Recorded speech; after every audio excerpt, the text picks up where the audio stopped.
back when we were old enough to drive, what we used to do was if we were going to do something, you'd always get like a stolen car.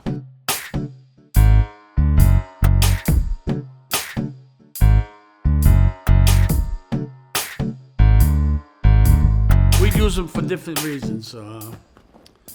Checking places out we heard, and might be an easy score or something like that. With the ignition, you put the key in and you turn it on. Then when you turn it off, you turned it off and then you turned it all the way over and it would lock. A lot of people just turned it off and took the key, but you could turn it by hand and it would start up. Unless they turned it all the way and locked it, it wouldn't happen. Or back then they had, especially with the Fords, you get the starter mechanism out, you pull the starter wires out and stuff, and there were like 3 prongs. So you take a bubble gum wrapper, the silver paper from a bubble gum wrapper, or aluminum foil, and you put it in there and it would start the car up. If you stole a car, I don't know how it is today, because I don't do that no more, and I don't intend to do that no more. But back then it was like, if you stole a car, it took 4 hours for it to get on the stolen car list, and they broadcast it. So within that 4 hours, say if I stole a car from Pawtucket, I would have went to Warwick, dropped that car, stole another car. So all the time's trying to catch up to me, but it's not going to catch up to me because it takes 4 hours to put it on a hot list. But it was just a process. Like anything else, you're going to do something. There was always somebody that knew what to do or what you could get it or where you could get it. It's always been that way. In that area where I grew up, stay true to today.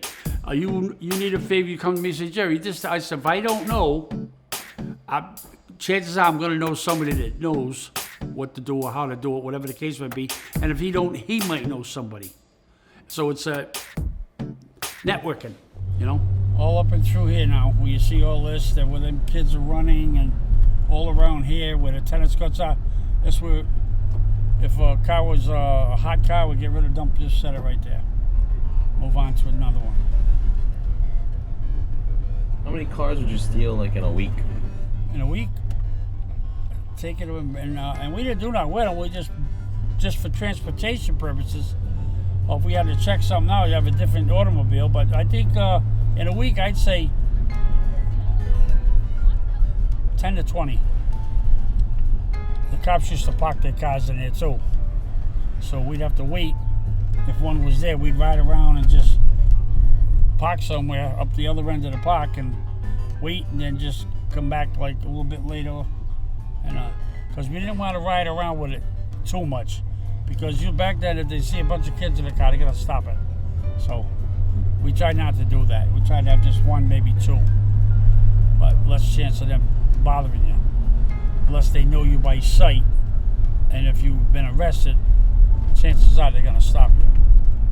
Now you have an opportunity to either race them, try to get away, and which you're not gonna.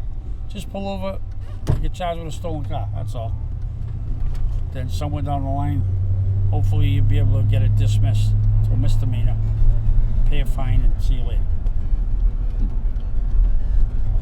Politics back then was a beautiful thing. Everybody doing everybody favors.